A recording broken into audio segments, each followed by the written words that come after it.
રાજ્યના મહેસૂલી કર્મચારીઓના મુખ્યત્વે 4 પ્રશ્નોના નિરાકરણની માંગણીને લઈને આજે કર્મચારી મહામંડળ દ્વારા રાજ્યના 33 જિલ્લાઓમાં જિલ્લા કલેક્ટરને આવેદનપત્ર આપી રજૂઆત કરવામાં આવી હતી, જે અંતર્ગત વડોદરા જિલ્લાના મહેસૂલી કર્મચારીઓ દ્વારા વડોદરા શહેર જિલ્લા કલેક્ટરને આવેદનપત્ર સુપરત કર્યું હતું। વડોદરા મહેસૂલી કર્મચારી મહામંડળના પ્રમુખ સહદેવસિંહ રાઠોડ દ્વારા જણાવવામાં આવ્યું હતું કે મહેસૂલી કર્મચારી મહામંડળ દ્વારા સરકારમાં અવારનવાર કર્મચારીઓના 4 જેટલા ઉકેલાયેલા મુદ્દાઓને લઈને અરજીઓ પેન્ડિંગ છે। તેવી જ રીતે વર્ષ 2012માં નાયબ મામલતદારની સિનિયોરિટીની યાદી જાહેર કરવામાં આવે। સિનિયોરિટીની યાદી 7 વર્ષથી અપડેટ થઈ નથી। વર્ષ 2015થી ક્લાર્કોનું પ્રમોશન અને તાજેતરમાં સંમતિ વિના ફેરબદલીને લઈને કર્મચારીઓમાં રોષ છે।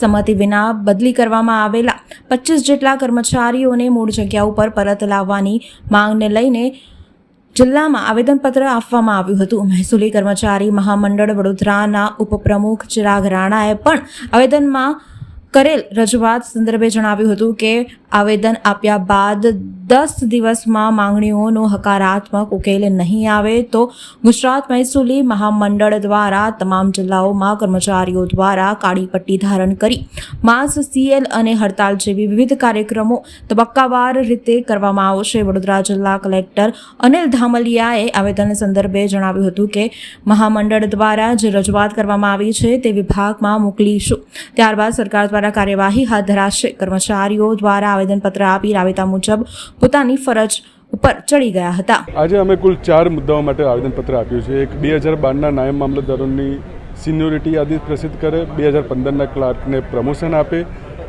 સરકારશ્રીમાં જે અમારે જિલ્લા ફેરબદલીની અરજીઓ પડતર છે તેઓની જિલ્લા ફેરબદલી કરી આપે, અને ચોથો ખાસ મુદ્દો કે જે હમણાં અઠવાડિયા 15 દિવસ પહેલાં જે નાયબ મામલતદારોની વગર કોઈ કારણે જિલ્લા ફેરબદલી કરી દેવામાં આવી છે તેઓને તેઓના મૂળ મહેકમે પરત કરવામાં આવે। આ 4 કારણે અમે આજ રોજ કલેક્ટર સાહેબને વડોદરામાં આવેદનપત્ર આપેલ છે, અને બીજા ગુજરાત રાજ્યના અલગ અલગ જિલ્લાઓમાં પણ કલેક્ટર સાહેબશ્રીઓને આવેદનપત્ર આપેલ છે।